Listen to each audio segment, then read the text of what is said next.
Aidi masai kai kauine. Nangi mingbu kai kauge. Che, Linthoi kauwe. Oh, yam phajaye. Aidi chegi sina hena phajai haraga.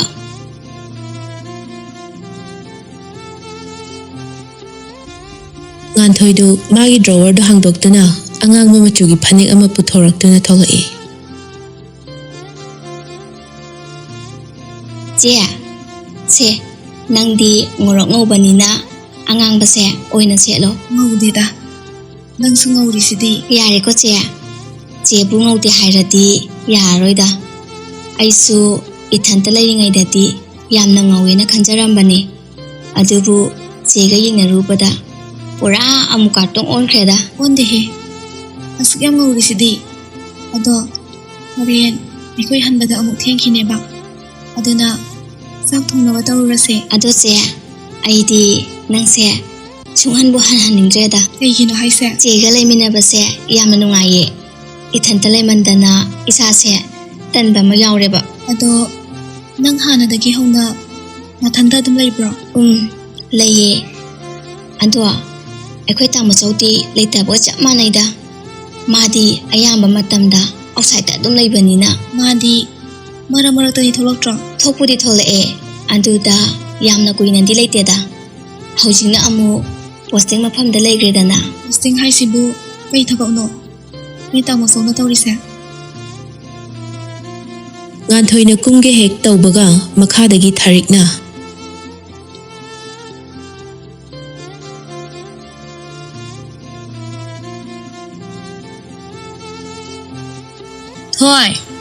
Thoi, noi bu loidribo. Ima, loire. La'o. Nasi hoi hanba mu thengkini. Hoi. Adudi che ibani kumasira. Kumase.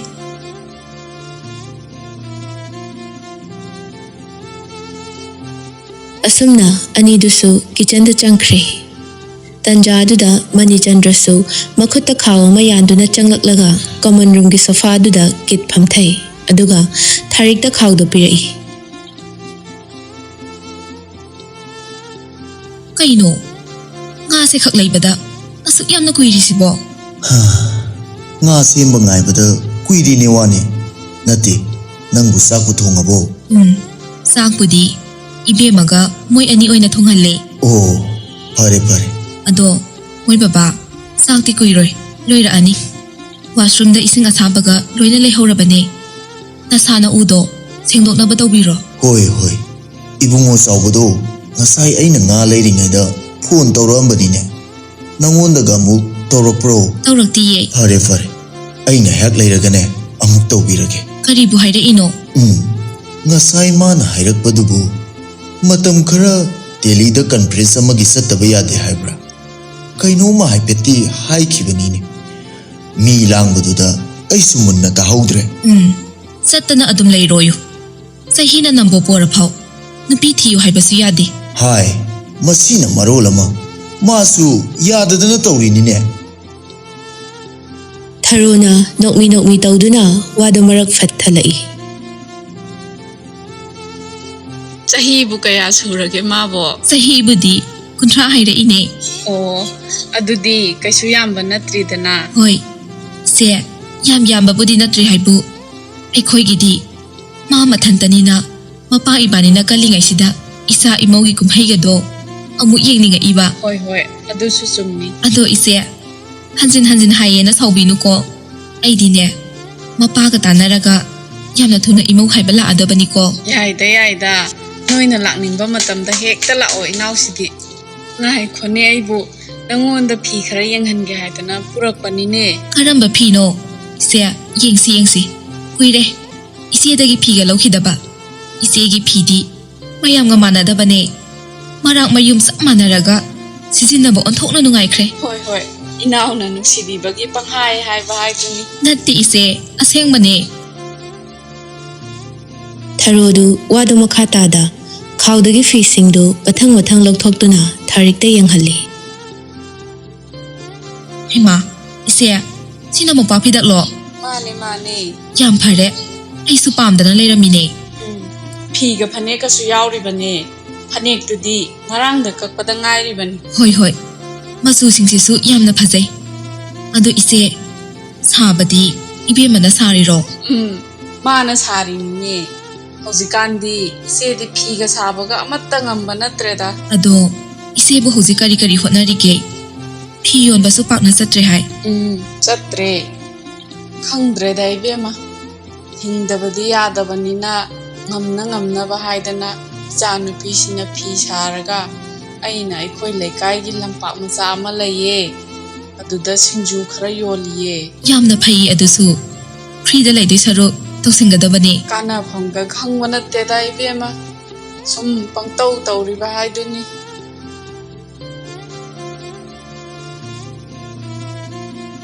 ꯑꯁꯨꯝꯅ ꯋꯥꯔꯤ ꯋꯥꯇꯥꯏ ꯇꯧꯕ ꯂꯣꯏꯔꯗꯨꯅ ꯆꯥꯛ ꯏꯁꯤꯡ ꯆꯥꯊꯣꯛꯂꯕ ꯇꯨꯡꯗ money ꯃꯃꯧ ꯑꯅꯤꯗꯨꯁꯨ ꯃꯌꯨꯝ ꯃꯥꯏꯀꯩ ꯄꯥꯡꯂꯛꯂꯤ ꯊꯥꯖ ꯃꯆꯤꯟꯗ ꯄꯉꯥꯡ ꯉꯥꯡꯖꯔꯕꯁꯨ ꯇꯁꯦꯡꯅ ꯑꯅꯤꯗꯨꯒꯤ ꯃꯋꯥ ꯃꯄꯥꯎ ꯇꯥꯔꯛꯇꯕꯗ ꯃꯁꯥꯗꯨ ꯍꯥꯏꯐꯦꯠ ꯈꯣꯏꯔꯥꯡ ꯈꯣꯏꯁꯥꯎꯅꯩ ꯅꯣꯡꯃꯒꯤ ꯃꯆꯤ ꯃꯆꯤꯗ ꯎꯡꯉꯒ ꯐꯝꯕꯅ ꯃꯥꯒꯤ ꯍꯩꯅꯕꯤ ꯑꯣꯏꯔꯛꯂꯤ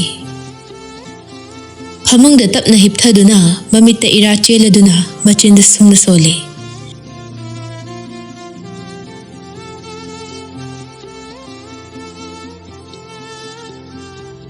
ꯗꯥꯄꯥꯔꯤ ꯅꯪ ꯍꯌꯦꯡꯗꯒꯤ ꯆꯠꯈ꯭ꯔꯅꯤꯀꯣ ꯑꯩꯅ ꯂꯥꯏꯕꯛ ꯊꯤꯕꯤ ꯑꯣꯏꯔꯨꯕꯅ ꯅꯪꯒꯤꯗꯃꯛ ꯅꯃꯥꯡꯗ ꯂꯦꯞꯄ ꯉꯝꯈꯤꯗ꯭ꯔꯦ ꯅꯪ ꯑꯩꯕꯨ ꯋꯥꯔꯧꯒꯅꯨꯀꯣ ꯃꯊꯪꯒꯤ ꯃꯄꯣꯛ ꯍꯥꯏꯗꯨꯅ ꯂꯩꯔꯝꯕ ꯊꯣꯛꯂꯕꯗꯤ ꯅꯪ ꯑꯩꯕꯨ ꯉꯥꯏꯔꯝꯃꯨꯀꯣ ꯏꯅꯥꯛꯇ ꯂꯩꯔꯤꯉꯩ ꯅꯪꯕꯨ ꯀꯌꯥꯝ ꯅꯨꯡꯁꯤ ꯍꯥꯏꯕ ꯑꯩ ꯈꯪꯈꯤꯗꯤꯌꯦ ꯑꯗꯨꯕꯨ ꯂꯥꯞꯅꯔꯕ ꯃꯇꯝꯁꯤꯗꯗꯤ ꯗꯥꯄꯥꯔꯤ ꯅꯪꯕꯨ ꯌꯥꯝꯅ ꯅꯨꯡꯁꯤꯔꯛꯑꯦ ꯏꯁꯝ ꯁꯝꯅ ꯂꯩꯖꯔꯝꯕ ꯑꯩꯁꯦ ꯀꯔꯤꯒꯤ ꯅꯣꯏꯅ ꯅꯨꯡꯁꯤꯕ ꯇꯝꯕꯤꯔꯝꯕꯅꯣ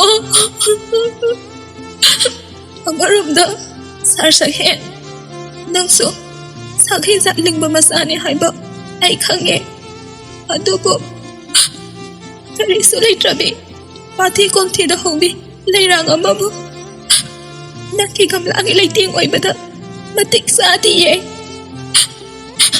ꯏꯁꯣꯔ ꯃꯥꯅꯁꯨ ꯑꯩꯕꯨ ꯁꯣꯏꯗꯅ ꯁꯥꯎꯅꯤꯌꯦ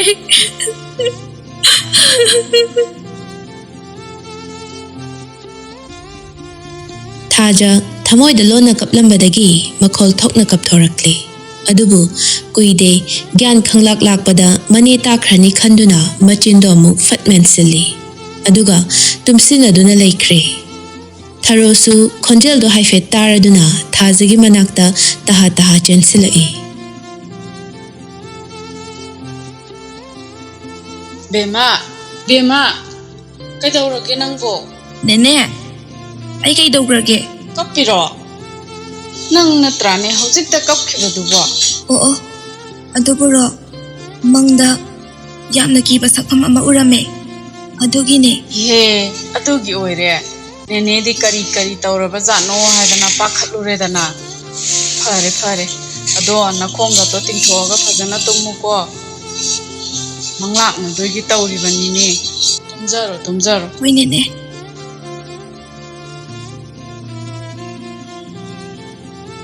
ꯃꯊꯪꯒꯤ ꯑꯌꯨꯛꯅꯤ ꯄꯥꯔꯤ ꯅꯨꯡꯇꯤꯒꯤ ꯃꯅꯥꯛꯇꯗ ꯂꯩꯔꯝꯕ ꯃꯥꯅ ꯍꯞꯇꯥ ꯑꯃ ꯎꯔꯛꯇꯕꯗ ꯆꯍꯤ 10 ꯎꯗꯕꯒ ꯆꯞ ꯃꯥꯟꯅꯈ꯭ꯔꯦ ꯃꯁꯥꯗ ꯏꯀꯥꯏ ꯅꯨꯡꯁꯤ ꯌꯥꯅꯗꯨꯅ ꯊꯣꯡꯒꯥꯜ ꯐꯥꯎꯕ ꯊꯣꯛꯈꯤꯗꯕꯅꯤ ꯑꯗꯨꯕꯨ ꯃꯇꯝꯗꯤ ꯈꯪꯍꯧꯗꯦ ꯉꯁꯤꯗꯤ ꯃꯥꯒꯤ ꯇ꯭ꯔꯦꯅꯤꯡ ꯆꯠꯄꯒꯤ ꯃꯇꯝꯁꯨ ꯌꯧꯁꯤꯜꯂꯛꯂꯤ ꯊꯥꯖꯕꯨ ꯅꯤꯡꯁꯤꯡꯖꯗꯨꯅ ꯃꯤꯠꯂꯨ ꯑꯅꯤꯗ ꯄꯤꯔꯥꯡ ꯁꯤꯟꯊꯔꯛꯏ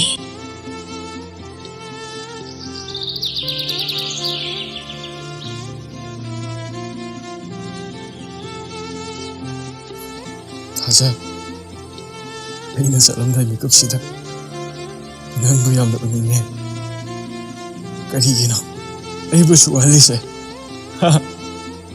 ꯑꯩ ꯅꯪꯕꯨ ꯌꯥꯝꯅ ꯎꯅꯤꯡꯉꯦ ꯊꯥꯖ ꯅꯪ ꯌꯥꯝ ꯐꯠꯇꯦ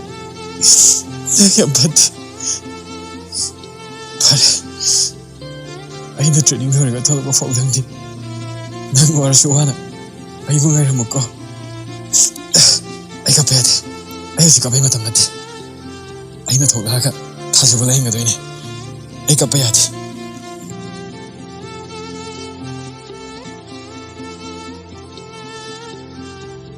तंजादुदा बिना सुंगांगांगदुना मचागी कादा चंगलए Ibungo, kaino nang natawramisina. Satlamday sida amu, namit na nado, kung ngangangi dubo. Ay yam na hinade ko. Nupa manda ba tawro ka no? Yam to na hugalo. Sak suloy ra ba ni? Ay sak chainde Imagi ibungo, nang silay mabhapta dida ko. Karino ba, nang natawrise? Ha, karino hay ba ni? Numit kaya ni surage. Nang nasak nin tinungay na sarak tribase, tawno. Nang angang masanat ra ba ni ko? Napana ne, takrabadi. Imung se, soy na lanzaw ama thuani. Kay nui ma ay na sak chaning de hawta noino de am sorry dubo ay na sak cha da noi de kam kar ge ba sai da ne chabang nga kan ay am dang de Tawri si yengune. Masigi angang se. Satlamday sida. Ay ne, wayam ngang de. Prapla uko. wase hairaga binadu ngang na chakhumda muk changkhre Kana bu law no khang de ba. Asuk yam anam kan angang si bo. Lakti ne se. Ibungo. Lak tribo nang bo. Sak si loy na ingi hay ba ni? Ibungo. Imana hay ba se. Haraw na amuta di yaw kay tawrage. Sigumba tanza sida mapa dusu. Yung makhada ngakta layroy da ba ni? Khang re da. Ay ne. Khong ga se sak na tingthoga kapningi ko. Bina machabu themlawduna ngangbasu kaya haijade ngangningba wadu koidana dong hekta ngangthokpa midani tasengna thingelda tainaba ngamdraga nasikhongda tainai haiduni ngasidi thajabu aduki matik sangningba phaurai mana maram oiraga machana ngangnaba yadabani haibasida binadu saunningbana dilorabani adubu pundamakta phajilaga machagi kada muklakle Imagi ibungo. La oda. Matam si ayaw kre. Nang buzat pa tengkini ne. imoy na chathuro ay di kya lama phawdre lama kana horen ata charage hantak mukti binadu phagi dagi sagalakle Ngay ko. Nang nahanta honga iba mawong se. Karino. Ima da seng na hayo. ima ay kay sutog de habane Kaisu taw da ba yaroy ne. Nang buhana adum na tawrom bro. Nung mata. Sak thana ba yada ba nang na kaya di yame. Ning tinungay na sak sarak triba matam se. Sige maram amadi. Soy da na laypam thoi. as ima nang singangi he Ngang dra di. Aseng ba do hayo hay ba ni ne. kay no seng ba haibo ay na sak chaning de hai je yam senga bane Nate nang bu. Thaza ka sauna bro. ay di kay ma sangno de ba ngai khone ay ne kay nom da taw ko dengi noina thaja bo seli isi kay gino thaja ga punyo haiba da ki kuire dana ay ma pan thok da ba si fawo da noina thaja da shaming seli isi kay gino haibane mana no da kay dura age ima nang shunu pi ni ko mangon da fawo ba ningam da ba ki chaina sa ima do ira ma di no ai ga dro ay ne ima ai jara ba su ta sing na ngi bukse du dia ning de Oh. Nang nasak sada bagi maram sidi. Swai da layra medana. Sidi. Mana tawzabana mana phangi haiduni. Matang sida. Angang nang nakari su khangoi ko. Yam na ne. Akhang ahai sada na ngangano. Ay ngonda di. Adugumbado. Kari su to oy. Ay koy di. Isagi yam da khale. Mana hunba maruduna. Magi ingkol da huzabani. Aduna huziti. Masada su edana. ima kay no nang na haningi je Hai. Ay saholakano. Adui saru. Sakto. Sathuaga na thawdo. Satnabato. pari nupa oijarabasu ngasidi mamagi marau leiba wahaisina ma thamoida tana thinbagum mitlu ani da pirang sintharaktuna machinda sumnu soli thaja nang famda ida tatana hai ke ba si ida ban sida nang gumbi gi chana famdai te hai ba da ngasidi mayek singa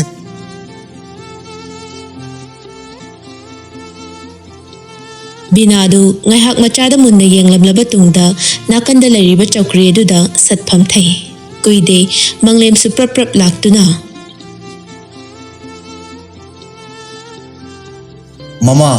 Mama nang buta bro. Nasanupadubu loisinkrabo maga satminagadauba mamanaba makhaidi loina loisinadana thokna haurene Anidu khumde manglem machagi kada muk changlai anidu na wangangda tumin lerambadu ubada namana sana mu painaramisina kaidaunare ibungo nangbu saka sara bro Sorry. Binadu mapurebada fat on silaktuna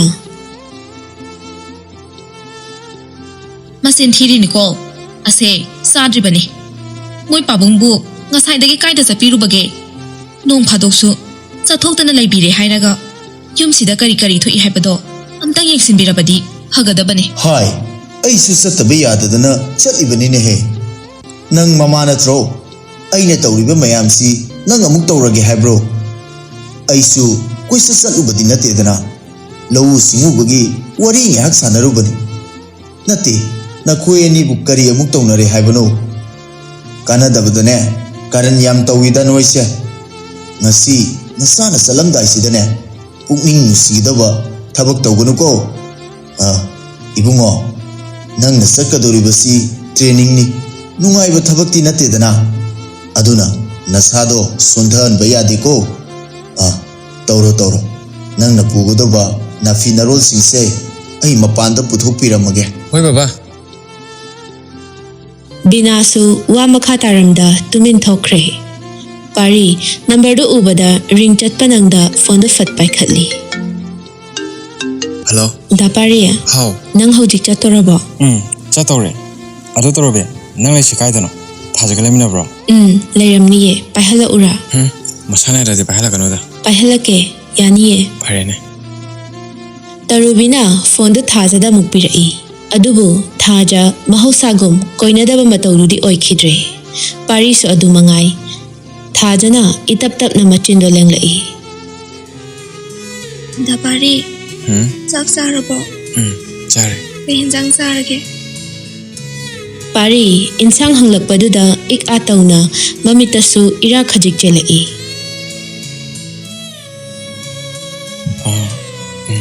Kaino. Nga thonge. Nangdi charabo. chare Kay hanjang charage. ikoi gidi hauteda hawai thongba saye ando da pari nangbu asembagi sak sarabane Hoi. Chare ba. asembagi sare ko are matam pumnamakta da pari na aingonda miname haidana yamna saukibado Nasindi Tapari Nangso Aingonda minamage haina khalabo Daida Kisu kaidiye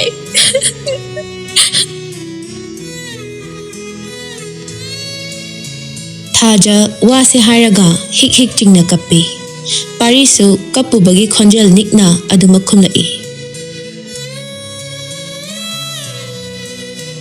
Taja. Ai ngasi na famda oitaba khara mangkare. Nang sauna ko. Saudiye Ado Asuk yamna thenga sibaw Kaigi saksadrino Nahan kaiso Sumaina simsada bro Chaida. Masidabu nangna phone tawpar yengena chada ngarmine. Oh Aina tawraktradi Zadrene Chadre dana. Arese Satpa thankine Sakto Satho uro Hoi. Hojikudi nangna haramina charage. Ado phone adum payo ko. Baige Naiko. Nangdi singbagi charabo. Aibudi Darubiga khara saminare Oh. Adudi nuksibase nawandagi aini khara henba jani. Dapari Yareba Karangangano Hoi.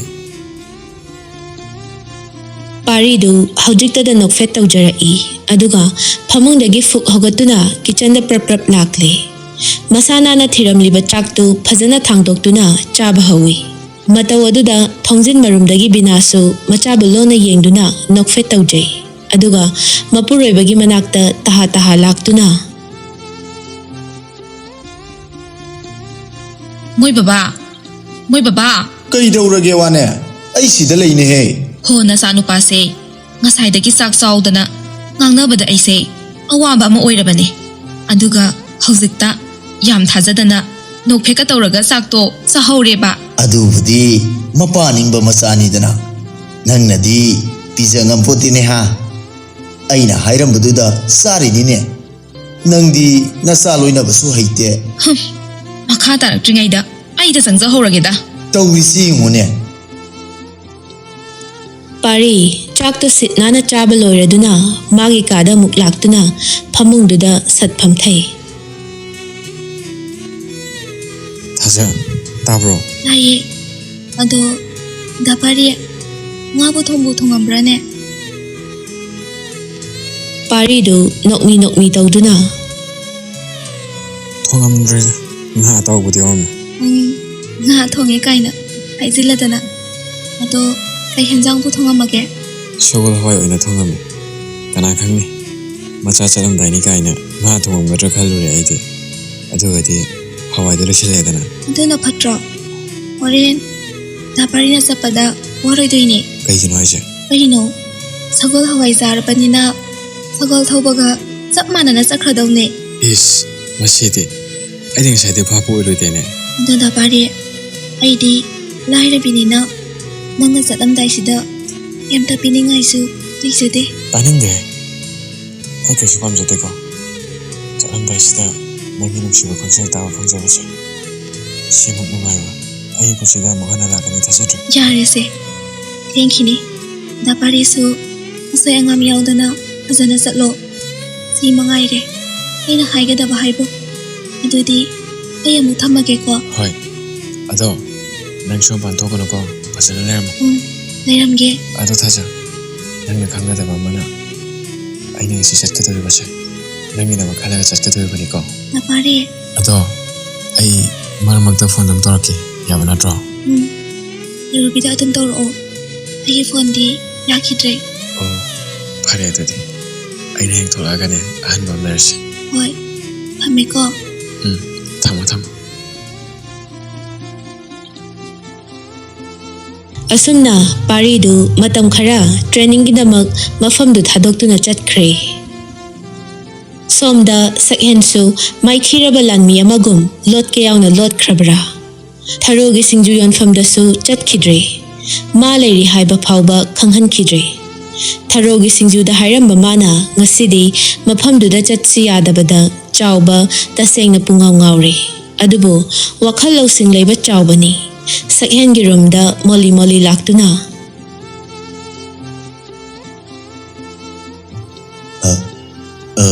Ibungo sir, kari watana si habno. As tasawa.